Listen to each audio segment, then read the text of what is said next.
¿Qué tal? Muy buenas tardes. Mi nombre es Andrés García Reper, soy abogado constitucionalista y especialista en materia electoral, hoy en día en tareas de combate a la corrupción en el estado de Tamaulipas, y muy contento de estar invitado por el 4TV sobre la importante iniciativa de reforma electoral que la presidenta en los próximos minutos entregará en Cámara de Diputados. En relación con el contenido de la propuesta y de la iniciativa de reforma que presenta la presidenta el día de hoy y que ya anunció desde la semana pasada, pues bueno, primero tengo que decir que, a diferencia de algunos comentarios que hemos escuchado en mesas de análisis y en columnas y en voces particularmente detractoras de este tipo de iniciativas, es que se habla de que esta es una iniciativa que nadie pidió, innecesaria, digamos que espontánea, una especie de ocurrencia, lo cual es tremendamente falso. Esta es la iniciativa de reforma en materia electoral más esperada, más comentada, más debatida, incluso más augurada y especulada por parte de quienes desde hace meses se andan inventando distintos aspectos de la reforma sin conocerla verdaderamente, de forma temeraria, diciendo es que van a eliminar a las minorías, es que van a eliminar al árbitro, quieren controlar al INE, etcétera. Una serie de imprecisiones, falsedades, tergiversaciones, infundios o de plano mentiras. Entonces, esta iniciativa, a ver, tiene como antecedentes primero la última gran reforma constitucional que se hizo por parte del Pacto por México en octubre, noviembre de 2013, publicada el 10 de febrero de 2014 en el Diario Oficial de la Federación. Y fue una iniciativa que es la que hoy nos rige. Todo eso está vigente, no ha cambiado un centímetro ni una coma. Cambió la estructura de la institucionalidad electoral. Esto es, antes los congresos estatales nombraban a sus propias autoridades electorales de acuerdo con el Pacto Federal. Un Estado, un Congreso libre y soberano, nombraba tanto a sus consejeros electorales, como creaba sus instituciones electorales, como creaba también a sus autoridades judiciales en materia electoral, esto es, a su tribunal electoral. Por virtud de esta reforma, en la cual se juntó la reforma electoral junto con la fiscal, junto con la relacionada con la Procuración de Justicia, también la educativa, y desde luego la madre de las reformas de ese momento, que fue la reforma energética. Digamos que esta fue el fin, y todas las demás fueron monedas de cambio. La oposición, dicho por ellos mismos, estaban ya casi a punto de aprobar esta reforma cuando dijeron, bueno, si realmente el régimen, que entonces era del PRI, está dispuesto a, digamos, concedernos, a otorgarnos concesiones políticas, vamos a pedirle que cambie esto y esto que queremos de la reforma electoral. Fue una negociación muy pequeña entre las cúpulas. Fueron los presidentes de los partidos prácticamente sentados en la mesa de negociación de la reforma energética, que dijeron, también queremos una reforma electoral. Y el régimen estaba concediendo todo a cambio de esa reforma. Entonces les dijo, bueno, ¿qué quieren? Bueno, pues queremos que ahora los consejeros electorales los nombren los consejeros del INE. Esto viola cualquier aspecto democrático y republicano. ¿Cómo es posible que 11 personas que fueron nombradas por sus atributos académicos, etcétera, para ser consejeros electorales, tuvieran la representación popular para nombrar a todos los consejeros de todos los estados? Y esa reforma delineó a una institución nacional como el INE, le cambió el nombre de IFE a INE, para que se convirtiera en una autoridad jerárquicamente superior. Antes no era así. El INE se encargaba de las elecciones federales y los institutos estatales electorales de sus elecciones. Cuando en estas elecciones estatales hubiese alguna violación, para eso estaban los tribunales estatales y, en su caso, el Tribunal Federal Regional correspondiente a ese estado. Entonces, y así funcionó desde el 96 hasta el 2014. No había, digamos que, ningún impedimento para que cambiara, pero ellos lo que querían era que estas decisiones se tomaran en el centro, porque ahí es donde ellos estaban teniendo interlocución con el poder y podían, digamos, asistir a la mesa, como decía una voz ya clásica ahorita en el foro de Davos, que decía, si no estamos en la mesa, estamos en el menú, Entonces, así pensaban y ellos querían estar en la mesa de decisiones. Entonces, lograron que se reformara para que esos 11 consejeros nombraran a todos los consejeros estatales y que el Senado, encargado de las instituciones de la República, nombrara también a los institutos estatales, a los tribunales estatales electorales. Esto también viola el federalismo, pero bueno, por lo menos es un poco más democrático, porque finalmente son representantes populares, los senadores, nada más que tiene estas pequeñas peculiaridades, como que un senador de Campeche, pues al estar votando, está votando por el Tribunal Electoral de Baja California, que no va a tener ninguna connotación ni relación con eso. Entonces, bueno, ahí quedó. Y le crearon al INE estas funciones como de autoridad y separaron las atribuciones electorales diciéndole a la autoridad nacional le toca a ABCD y a la autoridad estatal a ABC. Muchas de ellas se duplican, pero hay una que lejos de duplicarse, se le dejó a las instituciones estatales electorales. Y entonces uno dice, bueno, si la capacitación cívica ya le toca a las instituciones estatales, ¿por qué existe la Dirección Ejecutiva de Capacitación Cívica en el INE entonces? ¿Y por qué, si el INE es la autoridad que supervisa y vigila que las instituciones estatales electorales hagan su chamba, por qué no les exige que haya en efecto educación cívica para la gente? De tal manera que hoy por hoy no hay una institución encargada de la educación cívica.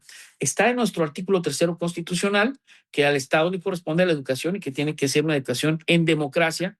Entonces, bueno, vemos que gracias a los nuevos libros de texto hay mucha información respecto a la vida democrática, pero gobernación no lo pudiera hacer, porque entonces pareciera que está el Ejecutivo metiéndose en la mente de las personas para adoctrinarlas.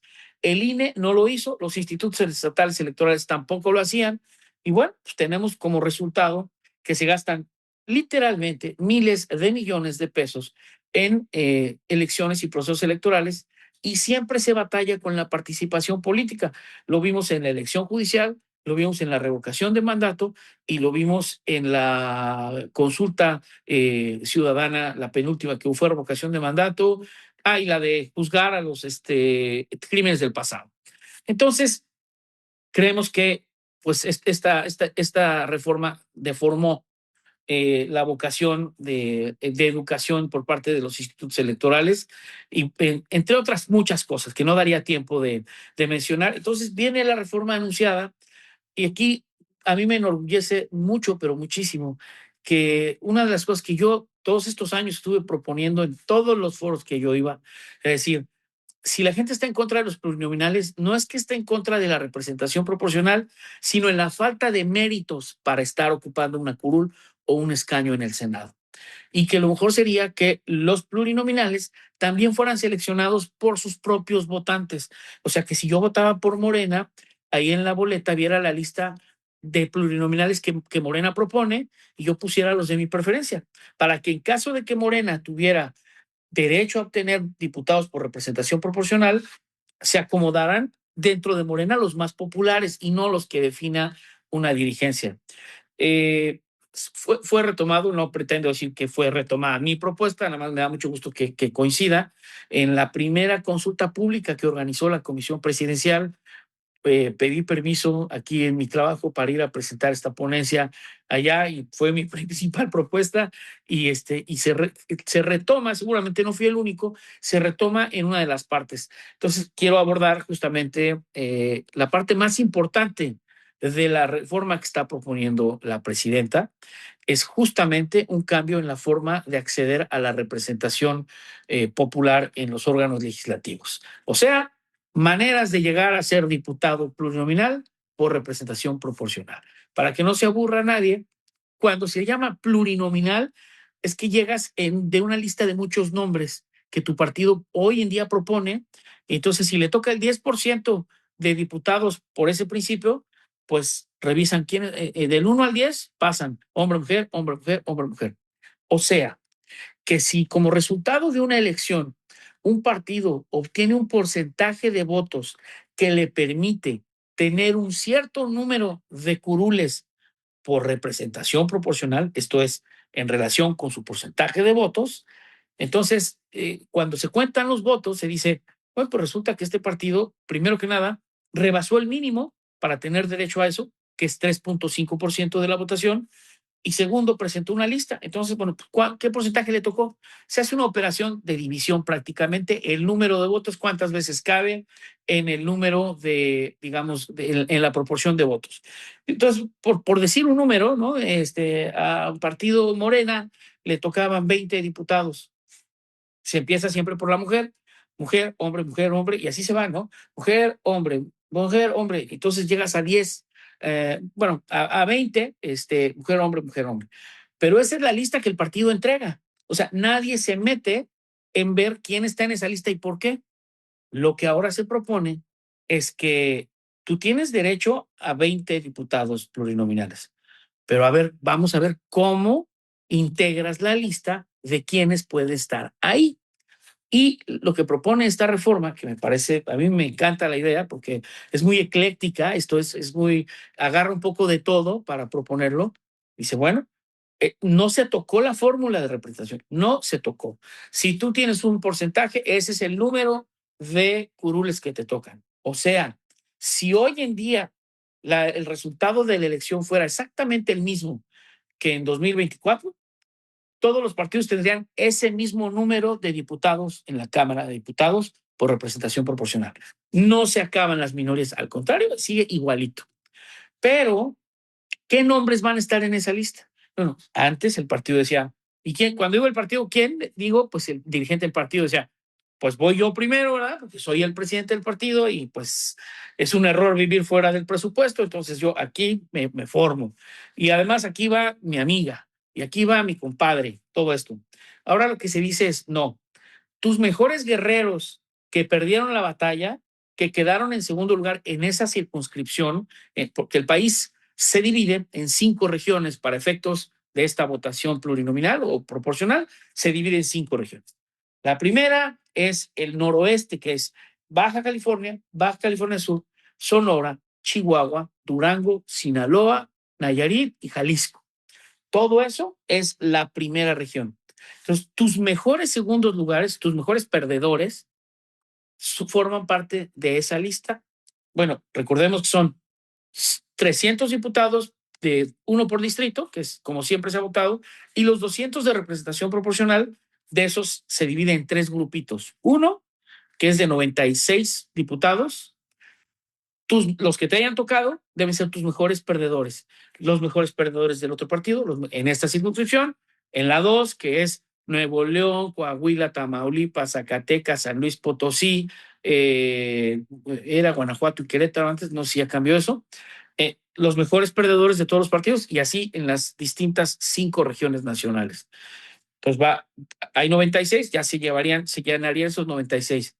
Los otros 96 es muy interesante porque cada ciudadano votaría a la hora de votar por su partido, como lo dije hace un momento, el partido le va a proponer, sí, ahí sí arbitrariamente o no, o por tómbola o por encuesta, el partido propone una lista de 20, 10 mujeres y 10 hombres.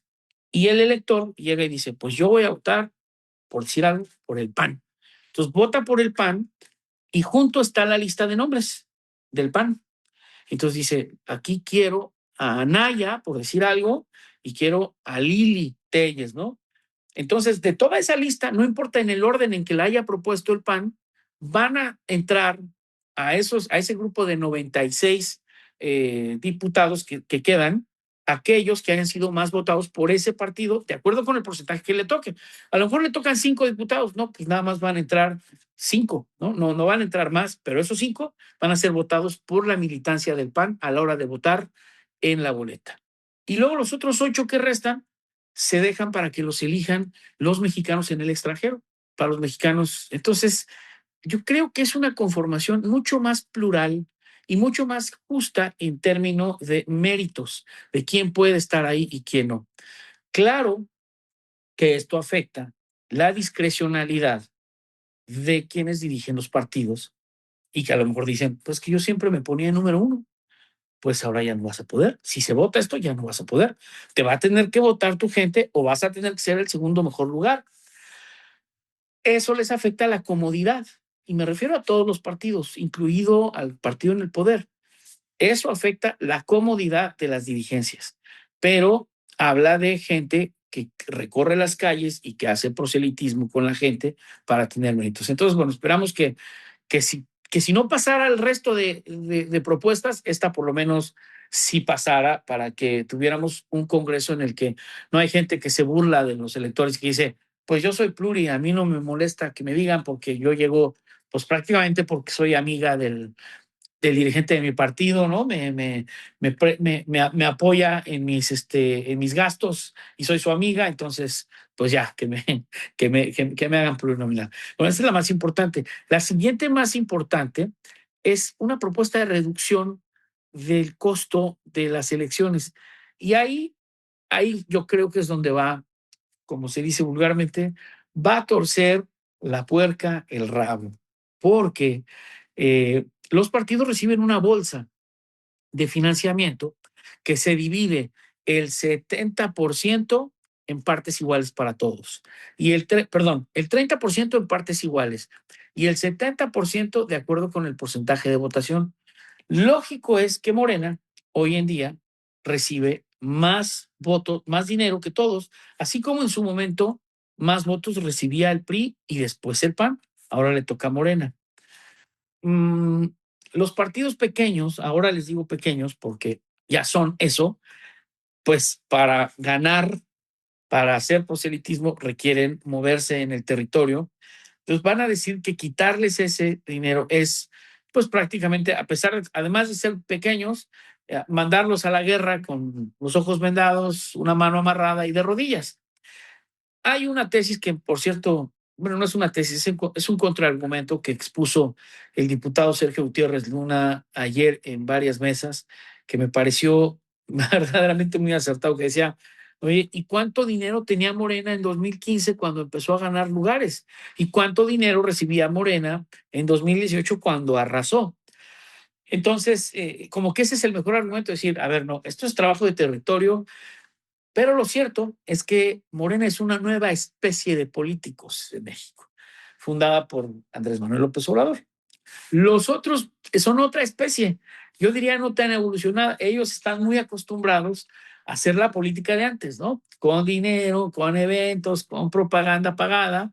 Entonces no pueden, no saben, y sobre todo hay muchos lugares donde no se pueden parar, no pueden andar caminando para hacer proselitismo. Entonces, creo que esto no va a pasar. Creo que si se aprueba en lo general, en lo particular, esto puede ser materia de una negociación.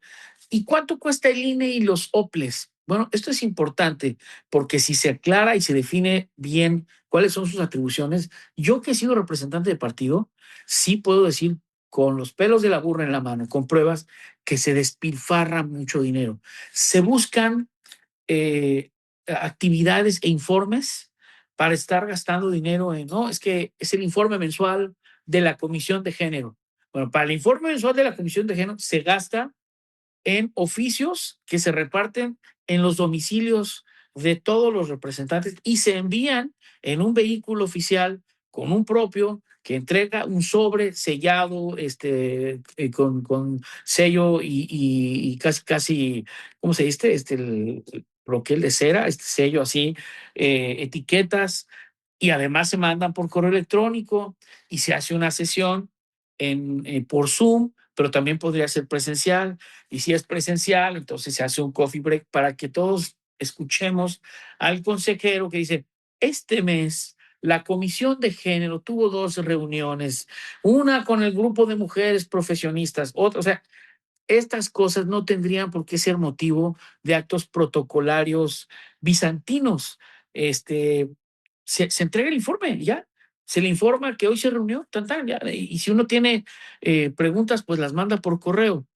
Entonces, todos los institutos electorales se llenan su agenda de puros actos así inocuos y se gasta mucho dinero en esto.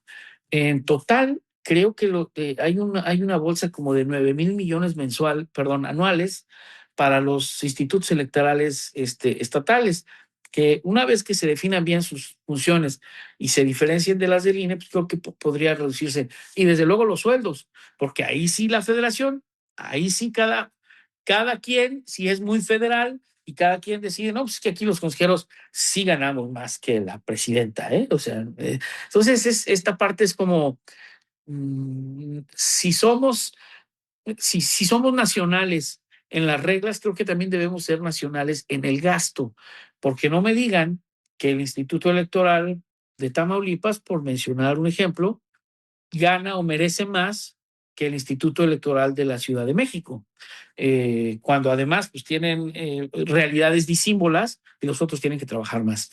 Otro de los aspectos de la reforma que va a levantar más cejas de todos y que desgraciadamente puede ser utilizado de manera falaz para hablar de un autoritarismo electoral es el PREP. ¿Qué es el PREP? Programa de Resultados Electorales Preliminares. ¿Por qué se creó?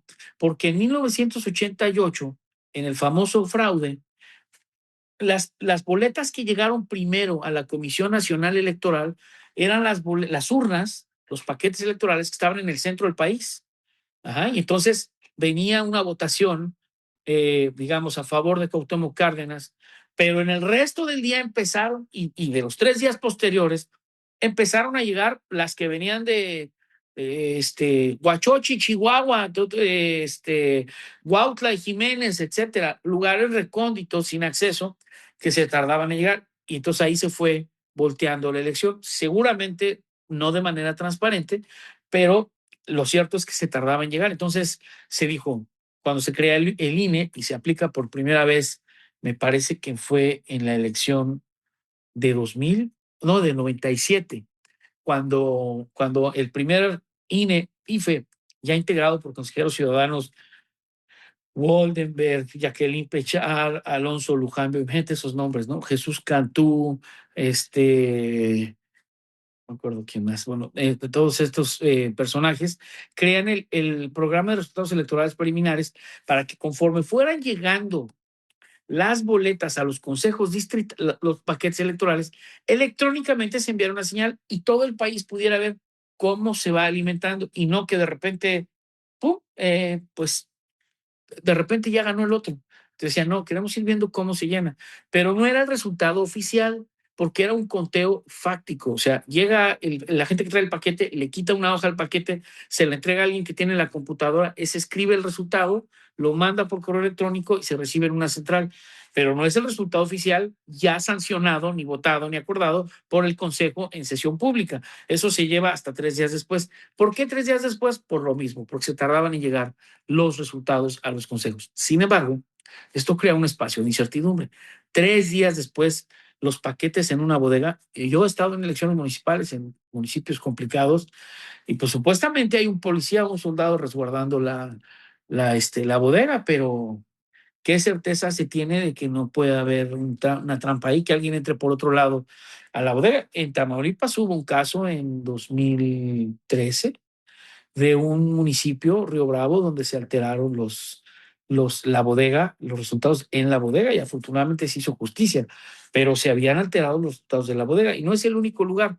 En Zitácuaro, en 2018, justamente controlado por Silvano Aureoles y todas las autoridades electorales estando de su lado, también se hicieron arreglos en los paquetes electorales municipales. Fue el único lugar que se perdió por la 4T en Michoacán, en esa elección, curiosamente, donde estaba el delfín del entonces gobernador Silvano Aureoles.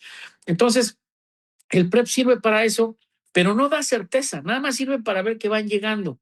El que da certeza para la elección es el conteo rápido, porque es un muestreo, es como las encuestas. Entonces, en todo el país, se lo organiza la propia autoridad. Cuando sale la persona de la casilla, se le dice, usted nos quiere compartir por quién votó. Esto se hace con métodos estadísticos científicamente validados a nivel universitario y a nivel universal, pues es algo que no falla, nunca ha fallado. El conteo rápido a las 10 de la noche te está diciendo, pues de acuerdo con nuestra encuesta, habría ganado el candidato tal y en una diferencia de tanto con un margen de error de más o menos 3%, 4%, 5%. Y siempre le atinan. ¿Por qué sería pertinente eliminar el PREP? Porque no da certeza más que de ver que van llegando. Pero hoy en día hay muchos instrumentos para saber que van llegando, las propias redes, o sea, la información fluye. Y en cambio es un dineral que cada instituto electoral debe pagar y contratar servicios privados para que hagan el PREP. O sea, hay algunos que dicen, mira, yo me quito el problema, yo contrato al Politécnico y que me mande, y el Politécnico les cobra un lanal y se lo pagan. Pero hay otros que contratan PREPs privados y se hace en licitaciones, todo. Estoy hablando de decenas de millones de pesos para pagar ese servicio que se podrían ahorrar. Pero entiendo la desconfianza y la costumbre de decir es que es el PREP. Aunque digan es que el PREP da certeza. No, no da certeza. Porque a las 10 de la noche el PREP no te ha dado ninguna certeza. A las 2 de la mañana tampoco, ni a las 7 de la mañana. La certeza te la da el PREP hasta que se terminan de recibir todos los resultados y te dicen, pues de acuerdo con el PREP va ganando tal, pues es lo mismo que te dijo el conteo rápido desde anoche y lo mismo que va a aparecer el conteo a partir del miércoles. Y yo retomaría estos 3 puntos como esenciales para el significado fuerte de la reforma. También se dice, y eso sí me dio mucho gusto porque eso es otra de las cosas que tu servidor criticó, que ya no va a elegir el INE a los consejeros. Ahora los va a elegir el Senado. Sigue sin gustarme por el tema de que el Senado, un órgano nacional, se anda metiendo en escoger autoridades estatales y no nacionales. Entonces, no me gusta esa solución, pero no veo que haya la voluntad política general de regresar al estado de antes en el que cada estado escogía a sus órganos. Pero bueno, al menos es el Senado, que es un órgano federal, votado, es una representación popular de manera transparente, pues que puede decir, pues votamos para tales personas para el estado tal, que ya lo vienen haciendo con sus magistrados electorales. Esos serían los puntos que yo destacaría. Hola, ¿qué tal? Mi nombre es Andrés García Reper, soy abogado constitucionalista y especializado en materia electoral y actualmente enfocado en tareas de combate a la corrupción en el estado de Tamaulipas. Fui invitado por la 4TV para opinar sobre la iniciativa de reforma que presentó la presidenta de la República el día de hoy, que presentará a la Cámara de Diputados. Y aprovechando pues, mi hora de comida, me di el tiempo de poder colaborar para difundir y sobre todo aclarar puntos en relación con esta iniciativa de reforma. No se pierdan la 4TV, es contenido de interés para todos las y los mexicanos. Gracias.